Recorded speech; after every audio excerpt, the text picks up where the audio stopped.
trabajo práctico número 1 es uno de los 3 trabajos de carácter de aprobación obligatoria para la cursada, ¿no? O sea, es como si fuera un parcial, digamos. En la modalidad a distancia no existe lo que se llama parcial, sino más bien son trabajos prácticos. Trabajos prácticos, que bueno, en su momento ya lo hemos hablado, hemos comentado, pero bueno, van a recibir el lunes que viene. Por empezar, no va a haber Zoom, no nos vamos a encontrar por el Zoom. Ustedes cuando accedan a la plataforma, en el mosaico de evaluaciones o trabajos prácticos, ¿cómo es que se llama? Trabajos prácticos obligatorios. Sí, van a ese mosaico y se van a encontrar con un archivo para descargar, así como cuando encuentran una clase que la descargan, se van a encontrar con un archivo que es el trabajo práctico, es un archivo en Word. Es un archivo en Word. En ese Word van a encontrar, además de las consignas, todas las consideraciones generales, todos los ítems a tener en cuenta para desarrollar el trabajo. A grandes rasgos les puedo comentar, o sea, el trabajo lo van a hacer sobre ese mismo archivo, no se va a aceptar otro formato que no sea el de ese Word. No le vamos a cambiar ni la fuente, no le vamos a cambiar ni el espaciado, o sea, así tal cual está presentado, sobre ese archivo trabajamos. Van a tener toda una semana para hacerlo. Toda la semana, o sea, hasta el día 10, o sea, se abre el día 3 y la fecha tope para entregarlo es el día 10. Son unas pocas consignas, las cuales más que nada va a ser de carácter investigativo. Van a tener que hacer una investigación y en base a eso preparar, digamos, desarrollar cada una de las consignas, poniendo, o sea, digamos, un desarrollo propio, digamos, ¿no? Desarrollo propio. No es muy extenso, va mucho al concepto. Y nada, tienen toda una semana para hacerlo. Una cosa muy importante es que cuando lo suban, ahí van a encontrar un objeto para subir el trabajo, le cambien el nombre del archivo. Es muy importante que el nombre del archivo, que en el nombre del archivo figure su apellido, o sea, o su nombre de apellido, o la inicial del nombre del apellido. Yo ahí, cuando vean las consideraciones generales, puse un ejemplo de cómo se puede llamar el archivo, o sea, como para que en el momento que los profes descarguemos todos los trabajos, podamos identificar fácilmente a quién pertenece cada trabajo. Por otro lado, también es importante, o sea, las hojas de ese Word, o sea, las páginas del Word que ustedes van a recibir, no la deben borrar, porque es parte del documento. Van a encontrar una cabecera, un rótulo con todos los datos y demás de la materia, el trabajo práctico, las fechas, donde ahí van a completar nombre y apellido completo, el DNI. Eso lo tienen que llenar sí o sí, porque, digamos, o sea, para constatar que el trabajo es de ustedes. Y todas las consideraciones generales y las consignas no se deben borrar, se debe conservar. A partir de la siguiente página, ahí empiezan a desarrollar. No tendrían que borrar nada ni hacer una carátula propia, sino mantener el formato con el cual ustedes van a recibir el documento. ¿Qué más? Bueno, creo que... Bueno, hasta el día 10, hasta el día 10 van a tener tiempo de subirlo a la plataforma. A partir del día 10 y durante toda esa semana, perdón, Enrique y yo vamos a ir, nos vamos a encargar de la evaluación y la calificación de cada uno de los trabajos. Las calificaciones posibles son aprobado o desaprobado. No hay nota, porque como no hay materias que se promocionen, simplemente es aprobado o desaprobado. Obviamente van a recibir una devolución por el trabajo y además se les va a devolver un archivo que va a ser un PDF del trabajo que ustedes hicieron, y sobre el trabajo que ustedes hicieron van a encontrar observaciones y la calificación oficial del trabajo va a estar también en ese PDF, por más que incluso también se ponga en la plataforma. Eso es todo lo que van a recibir una vez que lo manden, y las calificaciones en esa semana vamos a ir encargándonos de hacer todas las, todas las evaluaciones entre Enrique y yo. Seguro que va a estar para antes del lunes que viene. Quizás no lo van a tener al otro día que lo entregaron, porque bueno, nada, imagínense que ustedes, no tengo el número exacto, pero creo que el curso es de 170, por ahí, digamos, y hay que corregir 170 trabajos. O sea, lleva un tiempo. Si uno quiere verdaderamente hacer una buena evaluación y una buena devolución, lleva su tiempo. Está bien, somos dos, pero igual son un montón de trabajos. En una semana vamos a alcanzar bien, o sea, por lo general nunca hemos tenido problemas con el tiempo, pero tampoco lo van a encontrar al otro día, no sé si me explico. O sea, habrá que esperar. En esa semana, en algún momento, no sé si tienen activado, como para que cuando reciban una devolución se les puede activar un mail en forma automática, entonces ya en el celu ya tienen el aviso de que está la devolución. Entonces ahí ya lo pueden ver. Para aquellas personas que no pudieron realizar el trabajo o bien no han podido aprobar el trabajo, el día, a ver, creo que el día 17, a ver, no quiero decirles una cosa por otra,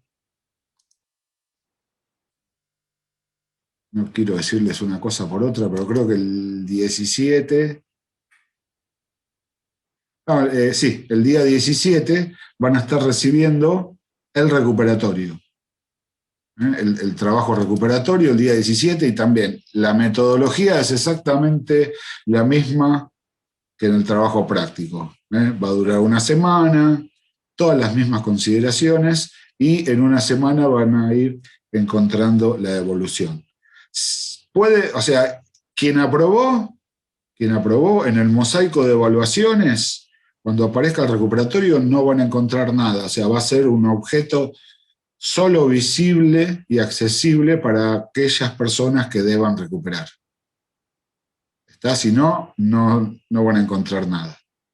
¿Está? Igual, bueno, también ya van a tener la calificación. Y por supuesto, ante cualquier duda sobre algún punto específico del desarrollo y demás, o de la calificación o lo que sea, no se olviden que siempre el canal de comunicación, tanto con Enrique como conmigo, están. Se pueden comunicar para despejar cualquier duda, cualquier inquietud que vaya surgiendo. ¿Está? Es muy importante respetar las partes formales, no tanto no es una exigencia mía más que nada, pero para mantener cierto orden, porque esto después, al ser un instituto oficial, esto tiene constante supervisión por parte del ministerio. El ministerio nos exige todo ese tipo de cosas. Cuando ven los archivos y demás, ellos necesitan que esté presentado, o sea, mantener estas formalidades. ¿Está? No nos olvidemos que es un documento que acredita los saberes que van desarrollando y que les está dando, o sea, les está acreditando todo lo que fueron aprendiendo como para poder avanzar en la carrera. O sea, es como un parcial, digamos. Entonces, debe estar bien documentado. De esa forma, aprobando los 3 trabajos prácticos, ya tienen derecho a rendir el examen final. ¿Mm? ¿Está? Bueno, nada, eso. No sé si alguien tiene alguna consulta al respecto sobre este tema, me la pueden hacer ahora. Así, después de esto, ya arrancamos con la clase de hoy, que por demás es bastante interesante. Les escucho, gente. Yo creo que teníamos toda la gran duda de cómo iba a ser este primer trabajo. Muy fácil, esa es la respuesta. Pero estuvo muy bien explicado igual. No, bueno, más que nada a mí me gusta porque, digamos, uno también fue estudiante y ya sabemos, uno cursa una carrera y hay todo tipo de lugares, de institutos, de docentes y demás, y se van a encontrar con todo tipo, o sea, nada, yo no quiero, o sea, entonces siempre me gustó como estudiante tener las cosas claras, saber bien qué es lo que hay que hacer, cuáles son las pautas, cuáles son las condiciones, las reglas, ¿se entiende? Entonces, de esa forma, como a mí no me gustaba cuando tenía, o sea, además de tener que estudiar, tener que rendir, estaba en una incertidumbre, y no, ¿por qué agregar también eso? Me parece que no está bueno cuando de repente uno, qué sé yo, por eso me gusta explicar. A mí, bueno, me gusta explicar todo, o sea, se nota que yo tengo, además de mi profesión de sistemas, tengo la vocación de profe, o sea, me gusta explicar las cosas. Entonces, quizás no lo hago bien, no lo haré bien o mal, pero es algo que me gusta, o sea, me gusta dejar todo claro, como para que ustedes estén, o sea, simplemente se tengan que dedicar al aprendizaje y nada más. O sea, que no haya ningún otro problema en el medio. ¿Está, gente? Por eso estoy a disposición de ustedes, por cualquier duda, tanto yo como Enrique, ¿no? Estamos a su disposición. Así que bueno. ¿Alguna? Sí. ¿Escucho?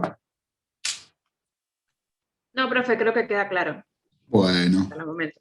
perfecto, perfecto. Desde ya les deseo éxitos a todos. Van a ver que es un trabajo que en una semana les va a sobrar el tiempo para hacerlo. Si lo hacen con tranquilidad, investigando un poco. Es muy importante citar la fuente de información. Porque obviamente tendrán que hacer una investigación y en base a esa investigación van a hacer un desarrollo propio. Pero está bueno poder citar la fuente de información para que el trabajo tenga un mejor respaldo. ¿Está? Eso es muy importante. Eso es muy importante. Bueno, gente, si no queda más dudas, vamos a lo de hoy. Voy a compartir pantalla. Y el tema que nos ocupa este lunes es nada más ni nada menos ni nada más que la memoria caché. ¿Qué es la memoria caché? La memoria caché, también llamada, o sea, caché en una palabra francesa, significa oculta, es una memoria oculta. ¿Por qué? Porque la memoria caché es una solución de compromiso. No es una parte lógica de la arquitectura del sistema central de una computadora. No tendría que estar, ¿se entiende? Pero está, y hay un porqué. O sea, la memoria caché es una solución técnica. Es una solución técnica a un problema que existe en las computadoras desde su primer generación.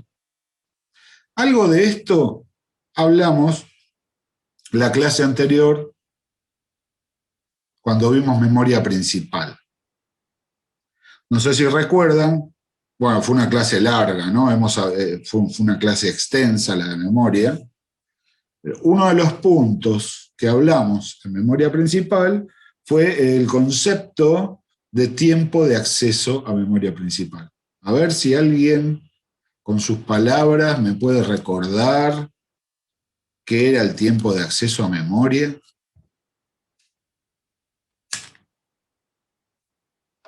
Con sus palabras, no estoy tomando examen, es una charla. Yo a veces pienso que estoy hablando solo acá en estos Zoom, porque uno habla.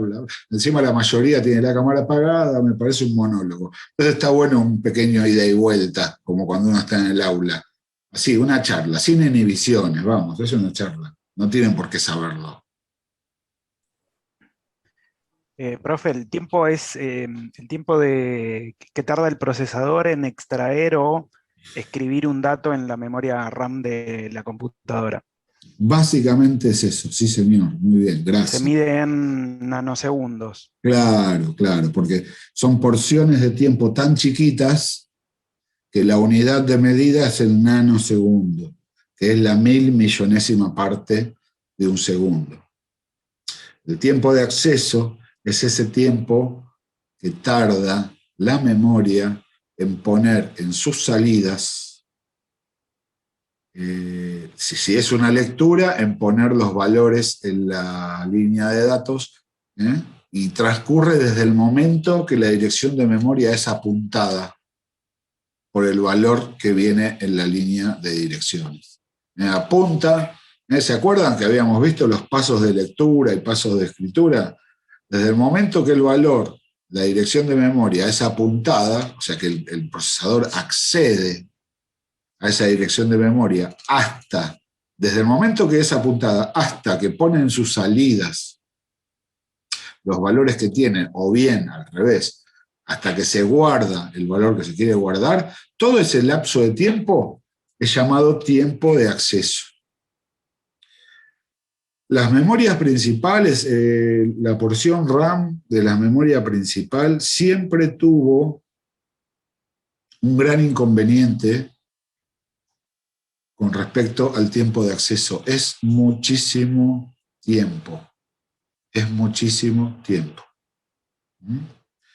Lo vamos a ver después con un ejemplo en encuentros futuros que vamos a tener, donde vamos a analizar el proceso de datos, vamos a ver cómo se ejecutan las instrucciones, partiremos de una sentencia en código fuente bien sencilla, vamos a ver cómo se transforma en código máquina, en varias instrucciones simples, y cada una de estas instrucciones cómo se va ejecutando, parte por parte, lo vamos a ver bien en detalle. Todo eso nos va a llevar 3 encuentros para verlo completo.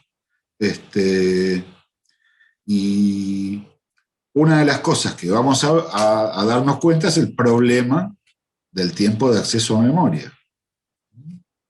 Porque si no existiera la memoria caché, las computadoras serían realmente muchísimo más lentas. Muchísimo, pero no tienen idea.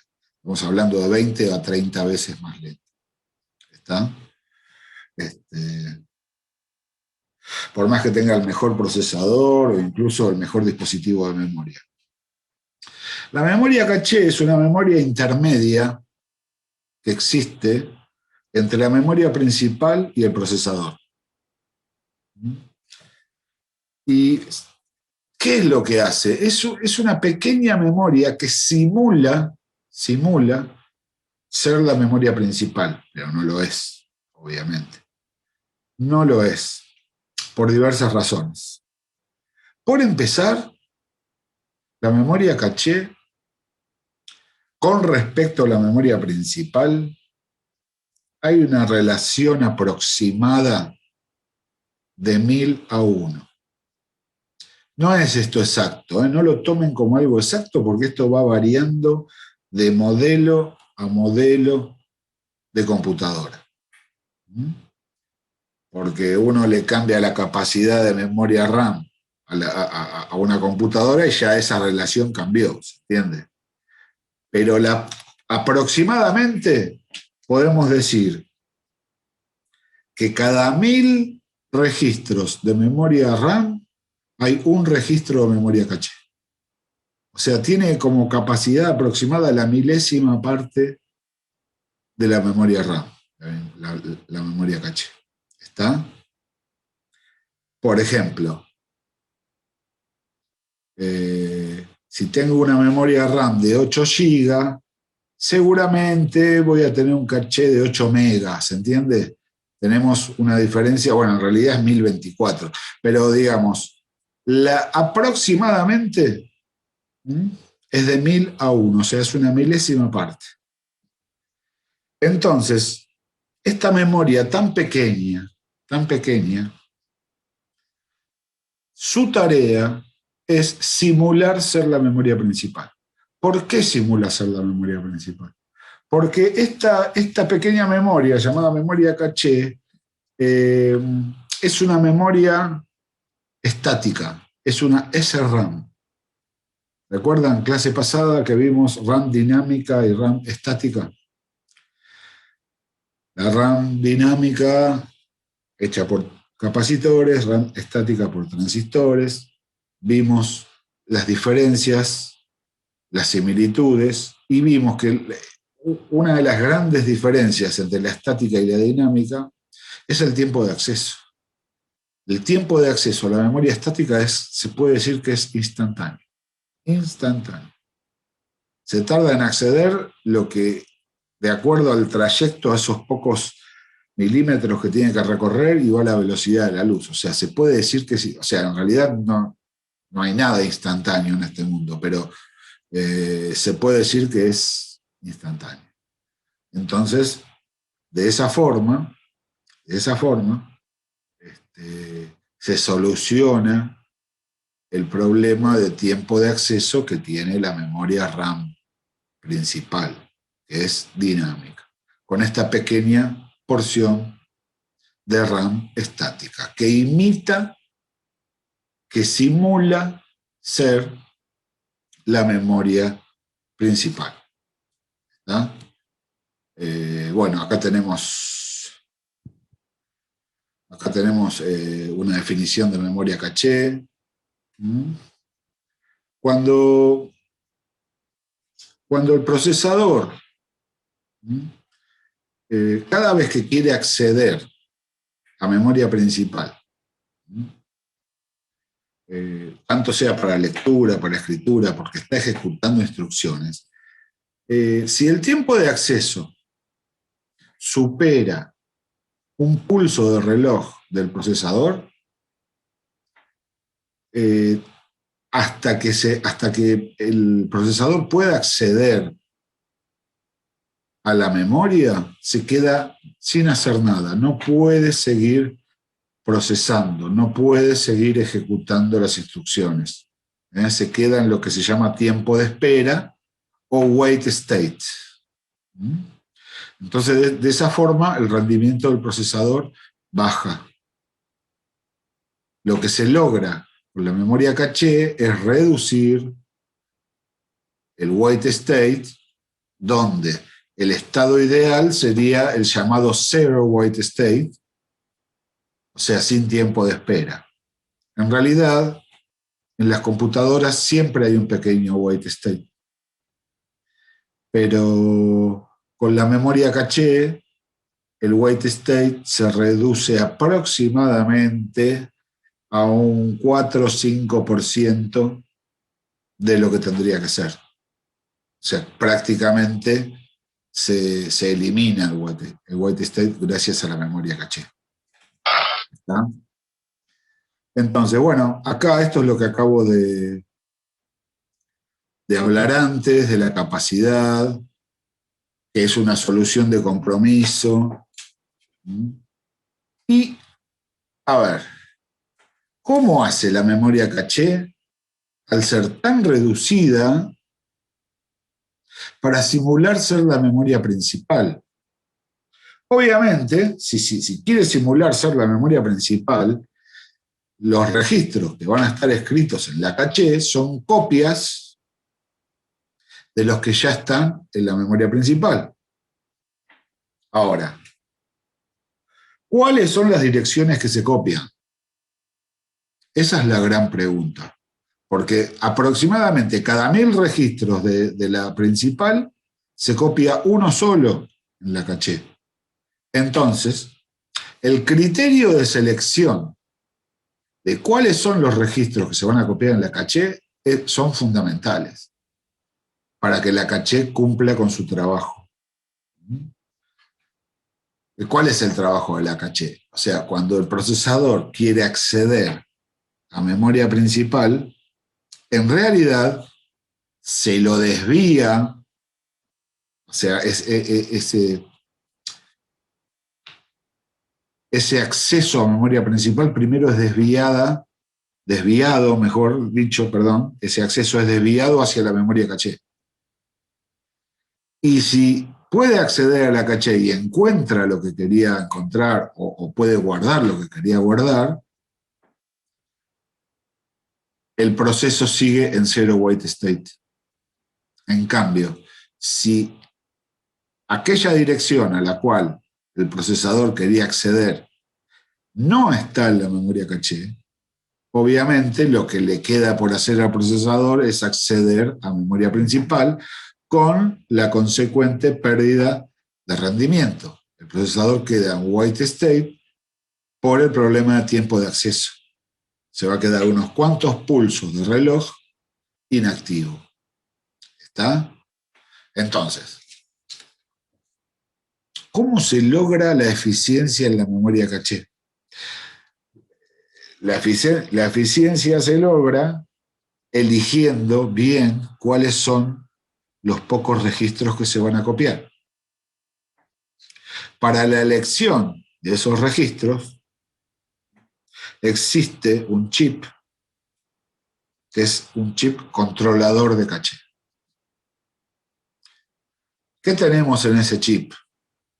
Ese chip controlador de caché, en su interior, tiene una pequeña ROM. Una pequeña ROM.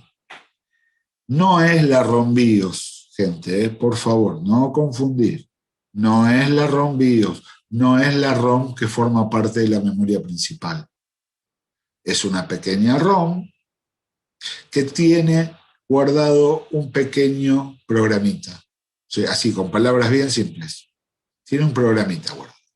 Es un registro, tiene una pequeña aplicación, un pequeño algoritmo. ¿Y qué es lo que hace ese algoritmo? Seleccionar. Entre otras cosas, lo que hace es seleccionar cuáles son los registros de memoria principal que se van a copiar a la caché. Para eso, el algoritmo está preparado para funcionar de acuerdo a los criterios de proximidad. Los criterios de proximidad son dos. Criterio de proximidad espacial y criterio de proximidad temporal. Vamos a hablar de ellos dos en qué consisten. A ver. Bueno, todo esto que aparece acá ya lo había explicado. Acá está el chip.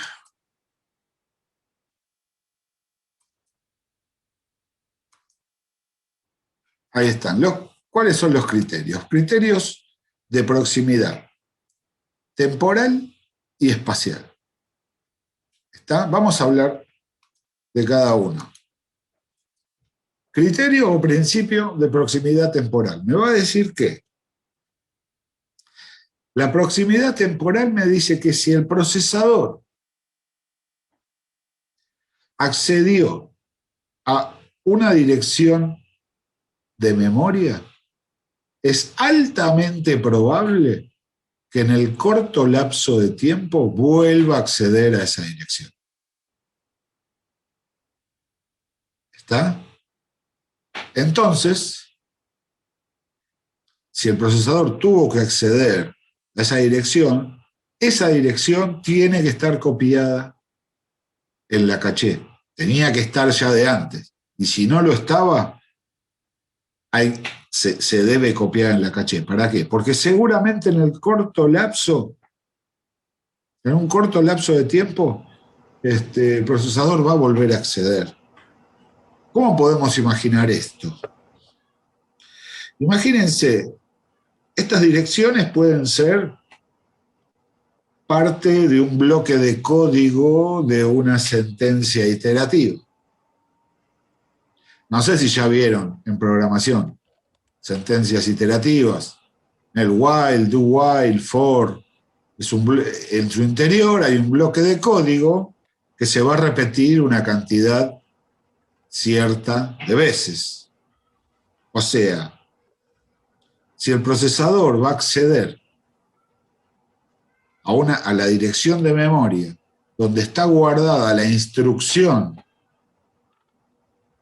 o el conjunto de instrucciones que forman parte del bloque de código del interior de una iteración, obviamente va a tener que acceder varias veces. ¿Está? Ese es un ejemplo de proximidad temporal. Otro ejemplo, en vez de hablar de instrucciones, podemos hablar de datos.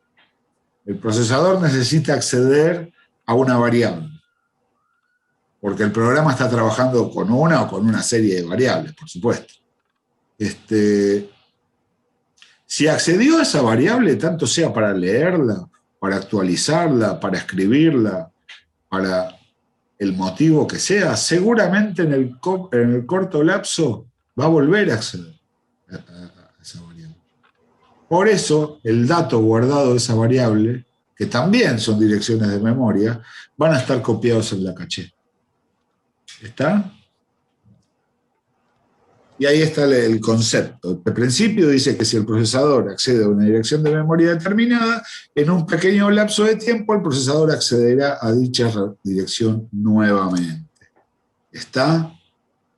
Estos principios de proximidad temporal y espacial no solo se aplican en el manejo de la caché, se aplican en muchos campos de la informática.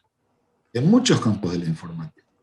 Por ejemplo, ustedes están usando cualquier aplicación de Office, y no necesariamente de Office, alguna aplicación donde tengan el menú para acceder a un archivo de esa aplicación que están usando.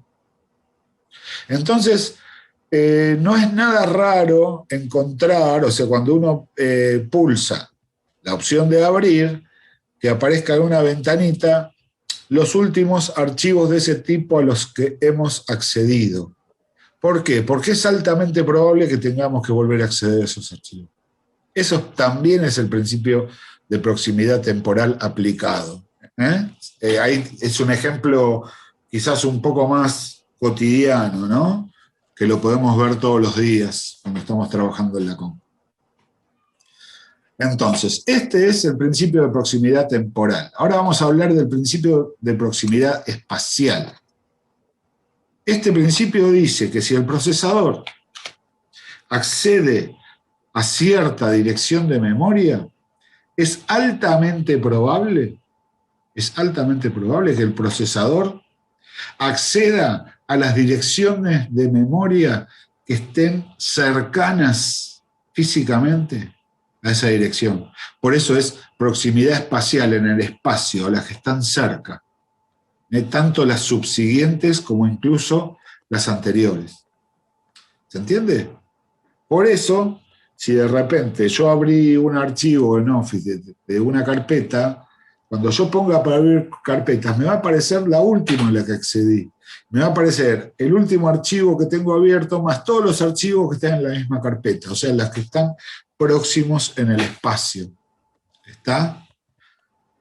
Está ejecutando un programa el procesador, si accede a una instrucción, ya se van cargando en la memoria caché las siguientes, porque seguramente va a acceder, porque se está ejecutando el programa una instrucción detrás de otra. Eso es proximidad espacial. ¿Está? ¿Se entiende esto, gente? Creo que estamos todos en silencio porque es como que estamos todos dubitativos. ¿Están con dudas? Pero pregunten, ¿eh?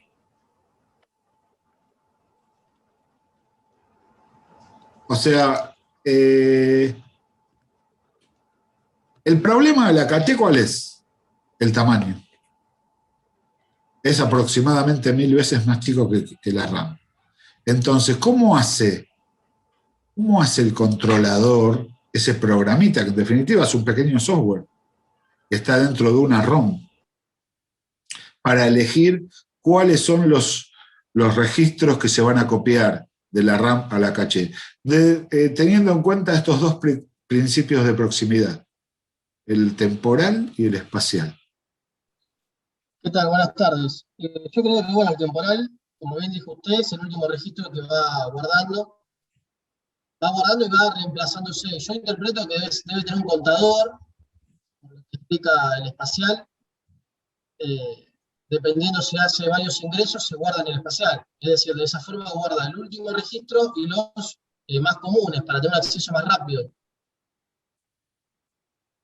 Se guarda, no sé si es un contador propiamente dicho, pero, o sea, va tomando todas las posiciones, primero las últimas a las que se accedió, y eso por proximidad temporal, y después de las más cercanas a las que se accedió. Y ahora, en la siguiente presentación, vamos a ver cómo es la mecánica. Vamos a ver cómo es la mecánica de actualización de registros de memoria caché.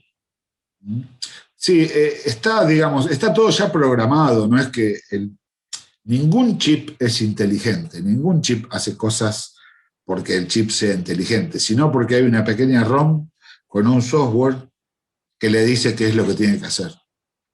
En este caso, el controlador de caché lo que hace es hacer correr ese software que le va indicando cuáles son los registros que se deben copiar.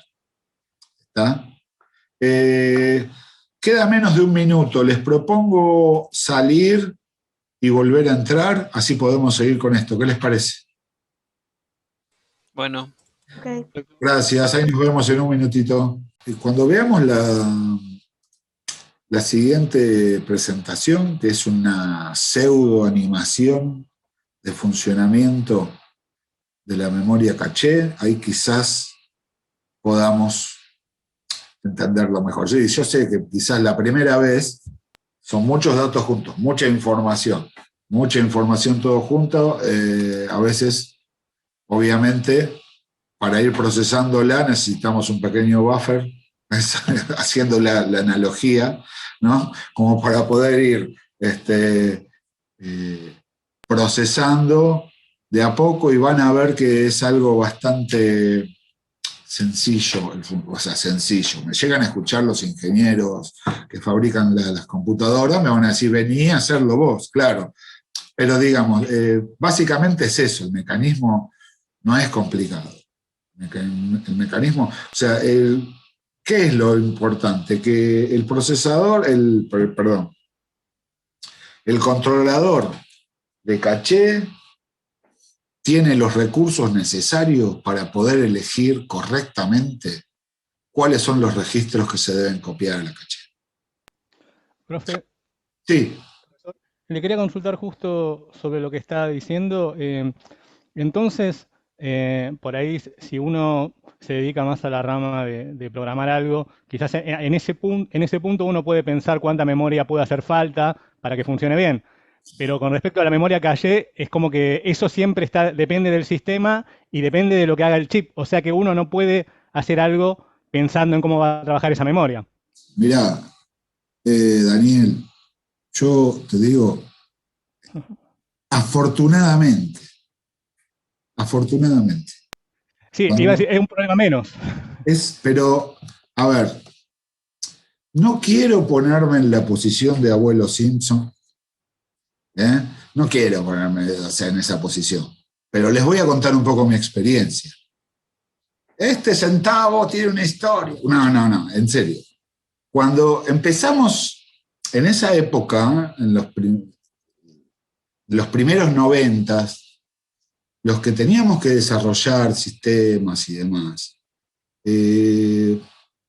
teníamos que tener muy en cuenta, pero todo, la memoria RAM, el tipo de procesador, donde iba a trabajar ese sistema. Estoy hablando de época pre-internet, ¿no?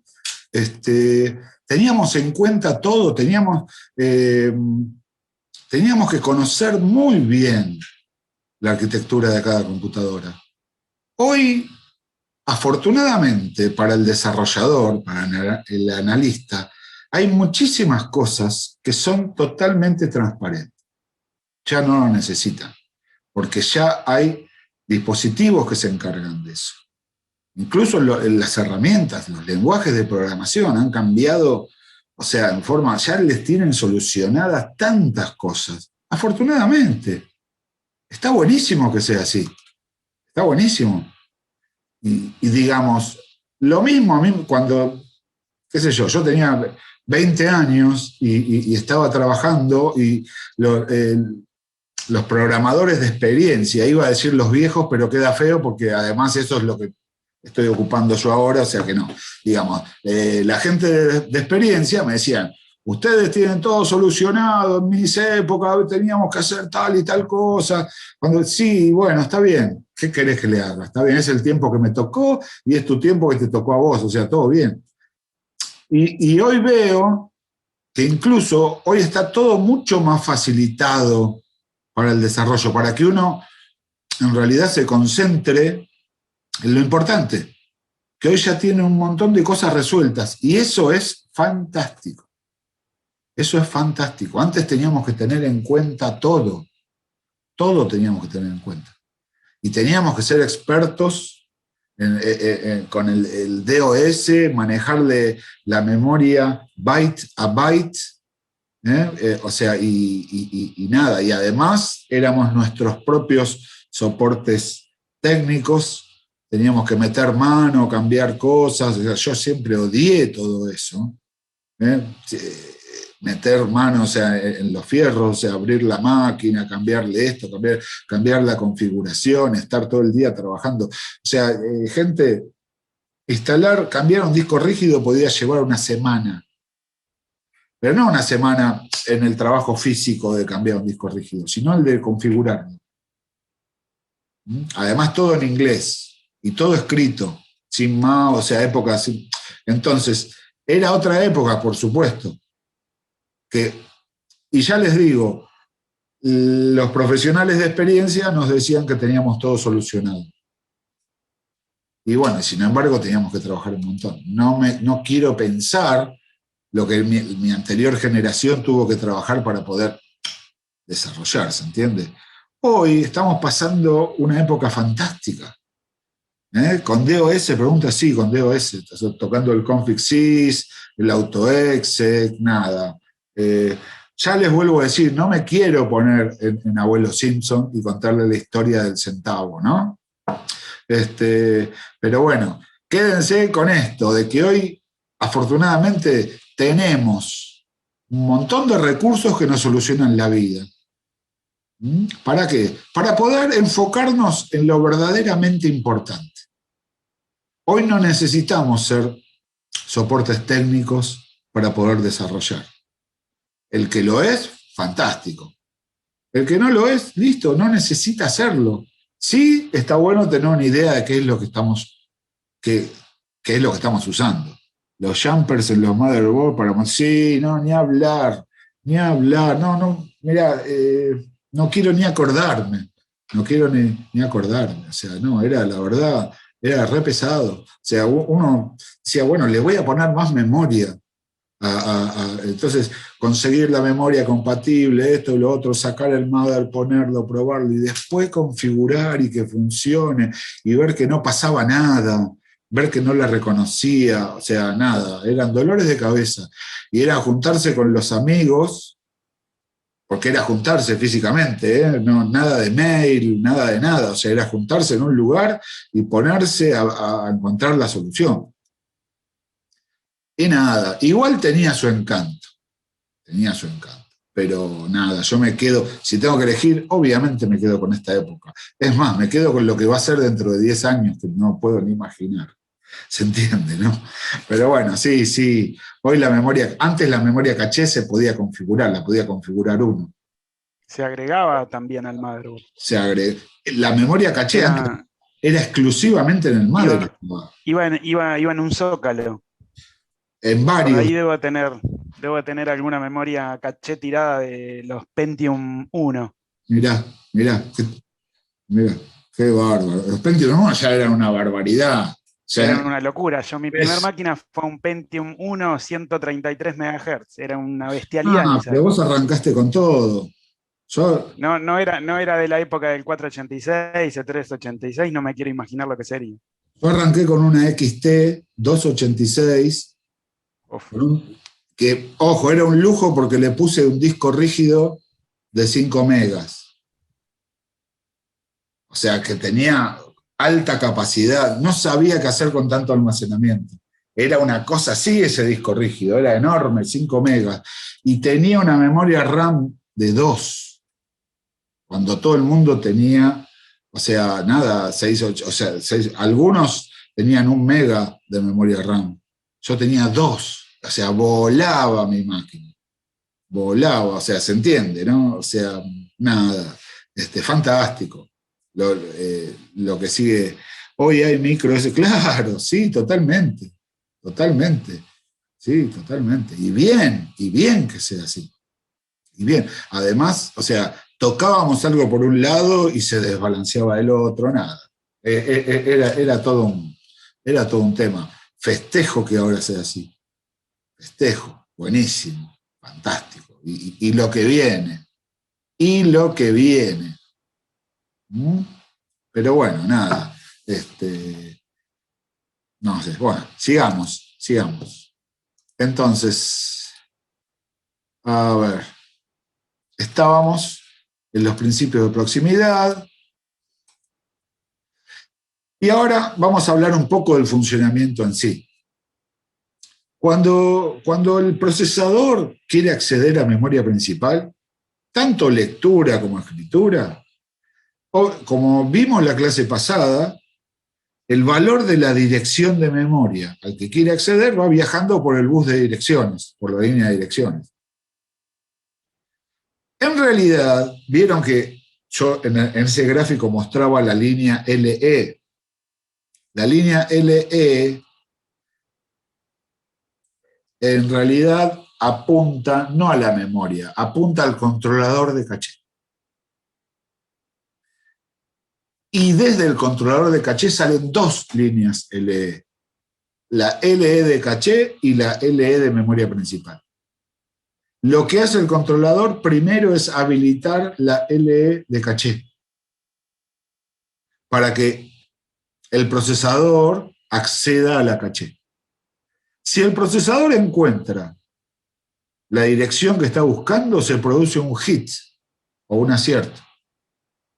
No se pierde tiempo, el acceso es inmediato y estamos todos felices. Si el procesador no lo encuentra, se produce un miss o fallo. Entonces, a partir de ahí, se desencadena una serie de acciones. Bueno, lo primero que pasa si se produce un miss es que el procesador cae en wait state. Entonces, el controlador de caché desactiva la LE de caché y activa la LE de memoria principal. Recién ahí se va a apuntar a la dirección de memoria principal. El procesador va a acceder a la memoria principal.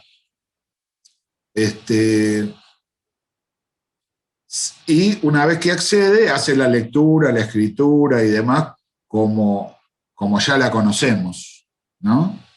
Pero ya con wait state, se perdió rendimiento.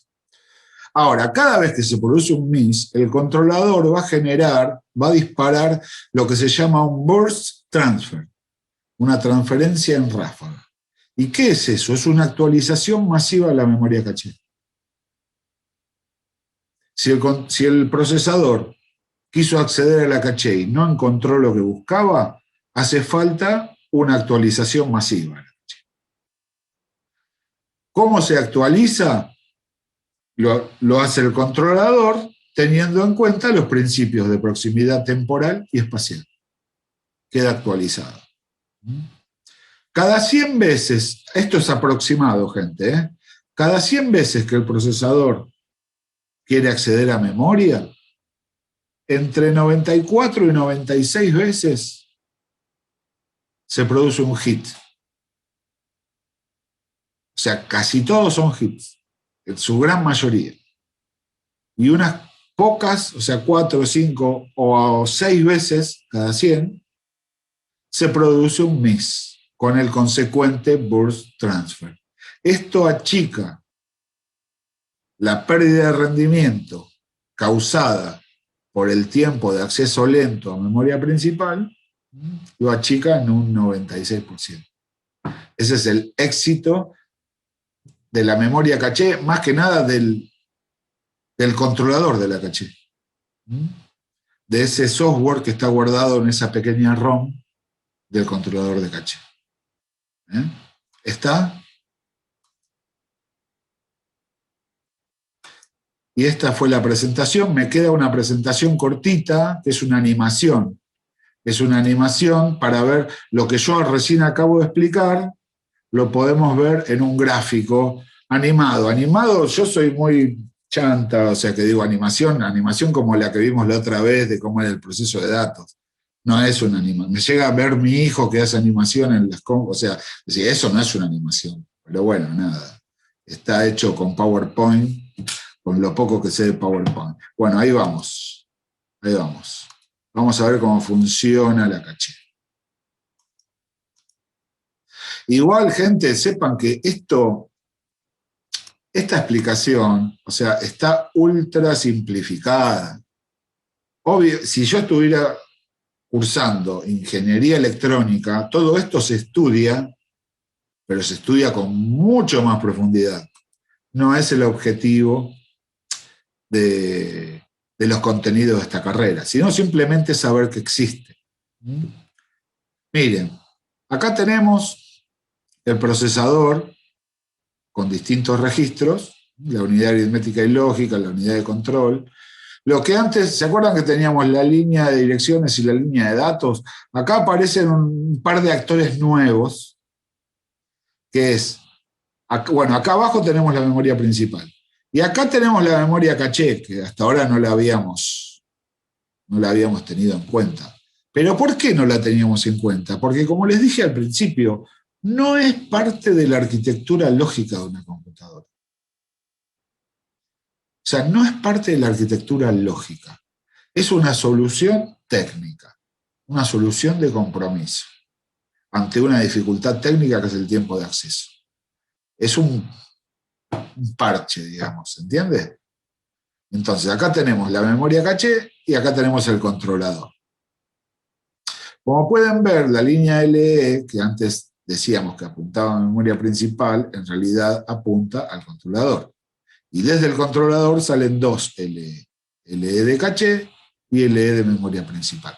Y las líneas de direcciones y las de datos, tanto una como otra, pasan por caché y pasan por memoria principal. ¿Está? Entonces, vamos a ver dos ejemplos. Un ejemplo de hit y un ejemplo de miss. Entonces, primero, el procesador pone la LE en 1, avisando que va a ser una lectura. O sea, revisen la clase anterior. Entonces, pone en la línea de direcciones la dirección de memoria a la que quiere acceder. Cuando va por la línea de direcciones, el controlador de caché intercepta esa señal y una vez que la intercepta, habilita la LE de caché. ¿Para qué? Para que el valor, o sea, habilita LE de caché y deshabilita LE de memoria principal. Para que esta señal que va por la línea de direcciones apunte a la memoria caché. Una vez que apunta, si la encuentra, se produjo un hit. y se hace la lectura de la misma forma que ya lo hemos visto la clase pasada en memoria principal. Se ponen los valores en la línea de datos y llegan al procesador. Eso es un hit, no se perdió tiempo y está todo bárbaro. Eso pasa aproximadamente el 95% de las veces. Ahora bien, empezamos otra vez. LE se pone en 1, se va a hacer una lectura. El procesador coloca en la línea de direcciones la dirección de memoria a la que se quiere apuntar. El controlador de caché la intercepta. Habilita LE de caché, deshabilita LE de memoria principal. Esta señal recorre la memoria caché y no la encuentra. Se produce un miss, un fallo. Entonces, inmediatamente, el controlador de caché, ¿qué hace? Deshabilita LE de caché, habilita LE de memoria principal para que esta señal recorra la memoria principal, como ya todos y todas sabemos, para que acceda a esa dirección, que ahí sí la va a encontrar, sí o sí, y una vez que la encontró, se produce la lectura, pero al mismo tiempo, esta señal va a la memoria caché y se produce un burst transfer, una copia, una actualización masiva de la memoria caché. ¿Quién se encarga de hacer el burst transfer? El controlador. Una pequeña ROM que hay acá adentro, que tiene un software, un programita, cuyo algoritmo hace que se ejecute ese tipo de instrucciones, el burst transfer. Y además, se procede a la lectura como va por la línea de datos y llega al procesador como todas y todos ya conocemos. ¿Está? Muy sencillito, espero que con con esta pequeña pseudoanimación quizás les haya quedado un poco más claro cómo es el funcionamiento de la caché, cuál es el propósito de la caché.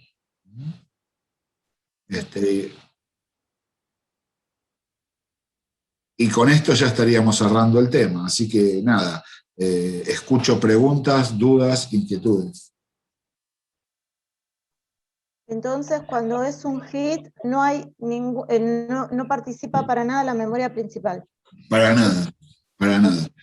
Mientras haya hits, no pasa nada, porque no se está perdiendo el tiempo. No se actualiza tampoco la caché.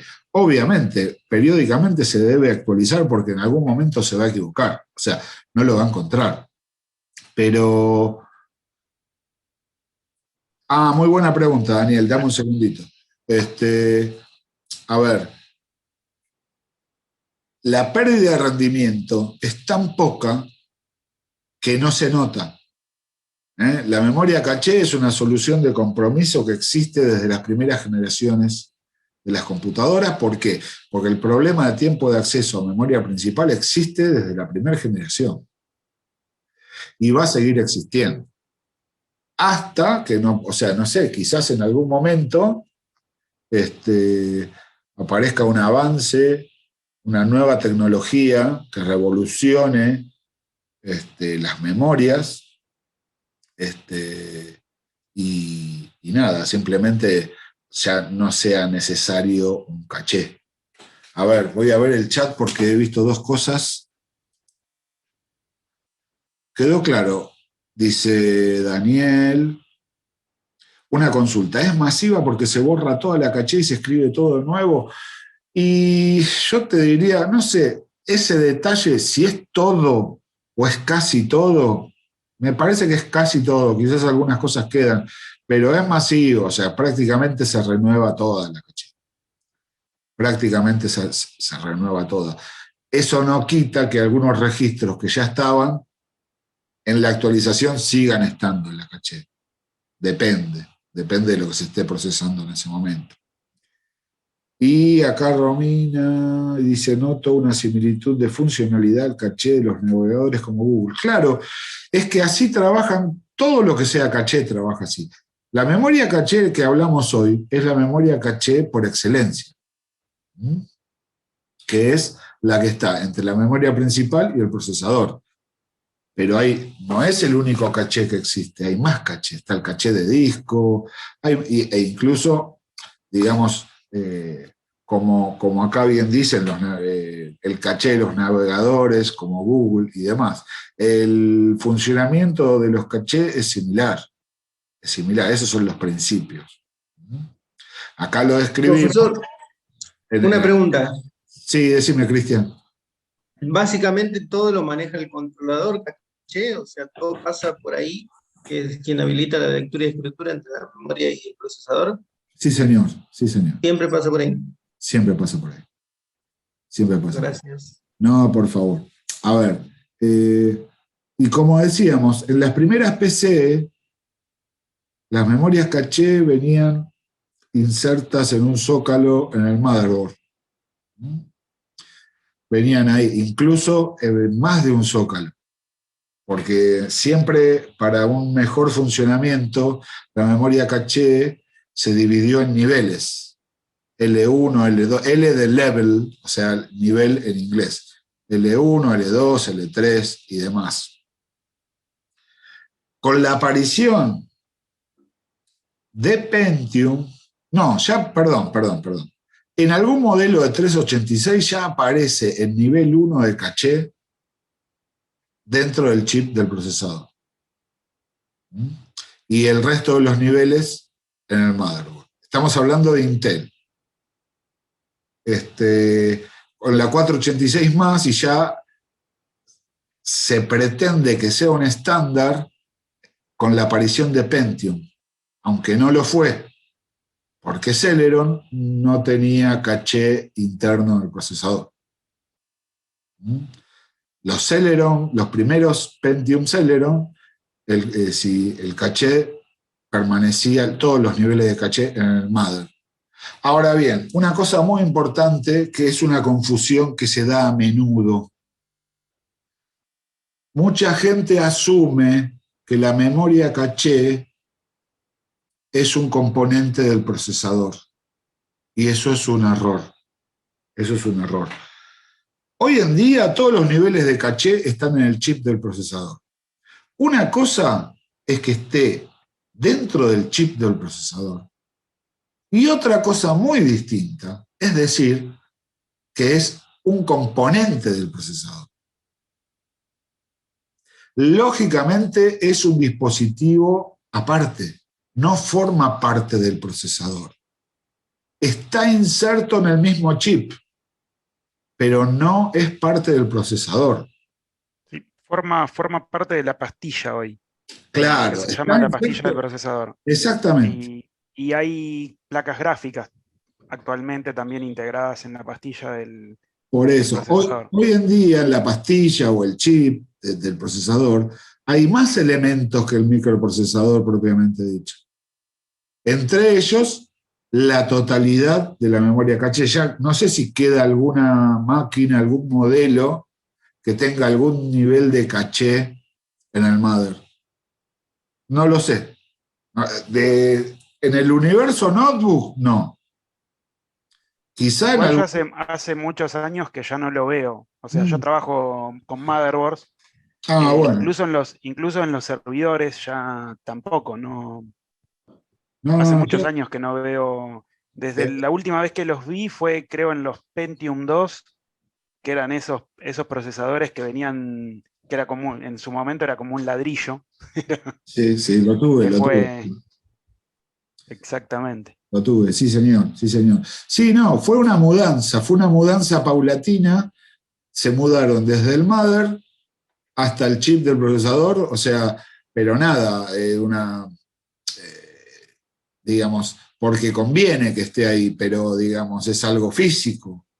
No nos olvidemos, vuelvo a repetir, no, la memoria caché no forma parte de la arquitectura lógica de una computadora.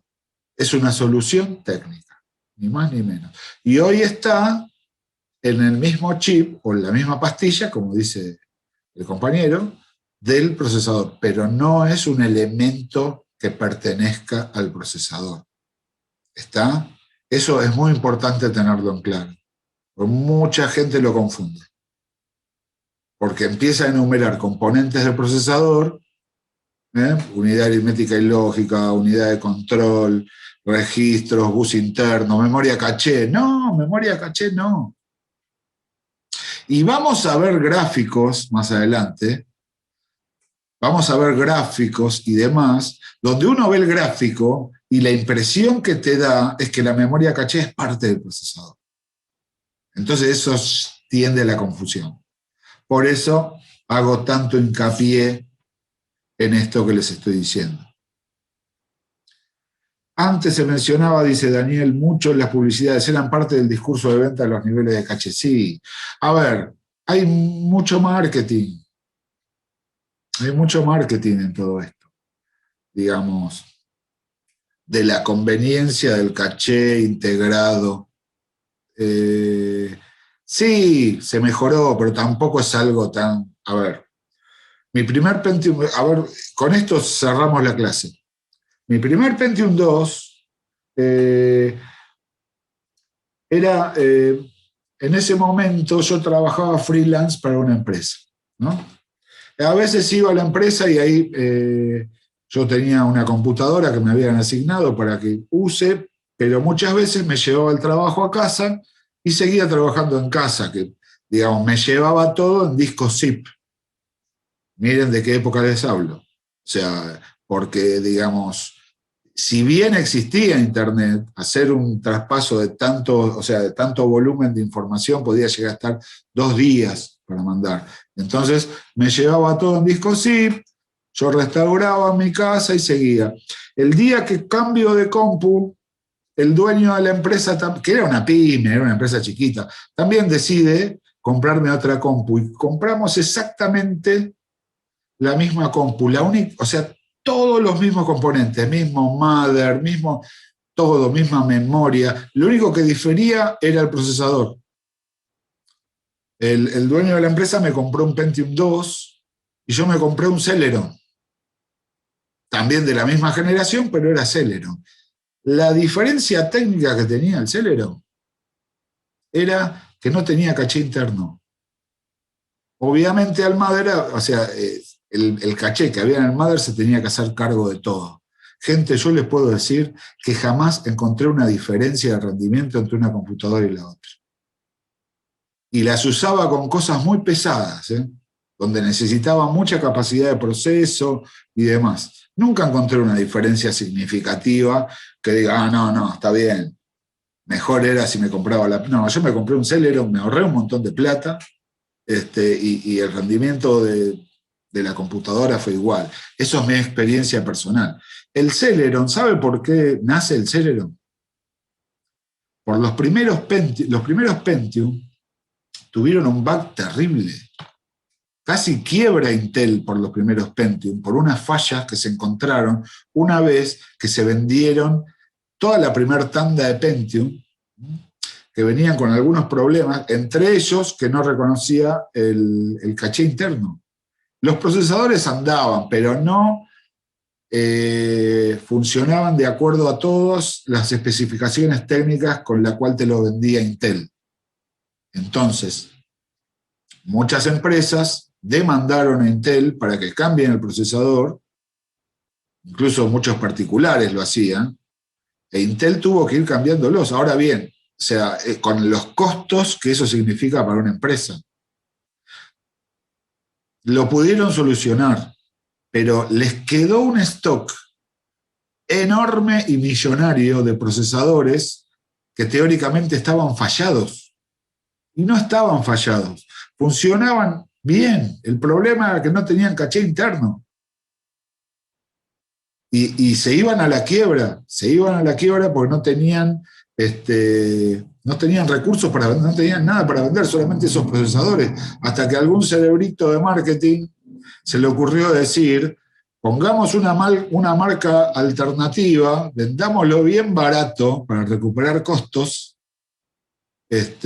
y con eso sacamos a flote a la empresa, y pasó eso, y ahí se inventa la marca Celeron.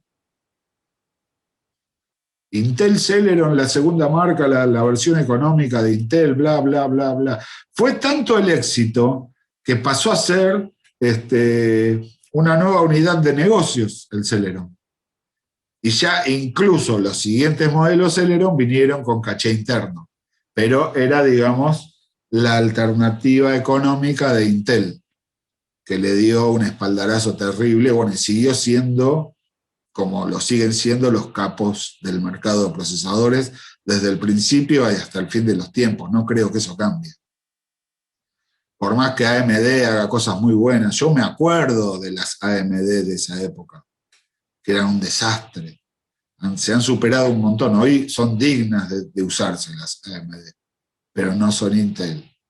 No son Intel. Es como comparar a Ford y Chevrolet. Bueno, ahora no quiero entrar porque por ahí hay algunos de Chevrolet, otros de Ford. Cada uno imagínese que su procesador preferido es de la marca que ustedes prefieren y listo. Porque si no entraríamos en una discusión que no tiene sentido. ¿Se entiende esto, gente? Bueno, nada, les quería comentar esto como para cerrar el tema de memoria caché. No sé si hay algún comentario. Pepsi es mejor que Coca, dice. Sí, pero Pepsi para el Fernet, viste, todo bien, Lucas, pero iOS es mejor que Android. Bueno, ya hablaremos del sistema operativo, nos vamos a hacer unos hermosos debates. Yo, como siempre, abogado del diablo, voy a empezar a defender al sistema operativo que menos defensa tenga, y nos vamos a divertir un montón. Bueno, gente, Linux, Ryzen, sí. Ya va a llegar. Gente, Ubuntu. Sí. Bueno, gente, la semana que viene no nos vemos. No me acuerdo. Bueno, fíjense, ahí está el calendario cuando es nuestro próximo encuentro a través del Zoom. Igual me pueden mandar los mensajes que quieran. Y bueno, les deseo a todos el mayor de los éxitos en el primer trabajo práctico. Seguro que va a ser así, y bueno, gente, cualquier duda, ya saben que pueden contar conmigo y con Enrique para lo que sea. Y bueno, buena semana. Gracias. Gente. Igualmente. Chao. Chao, chao. Gracias, profesor. Hasta luego. Chao.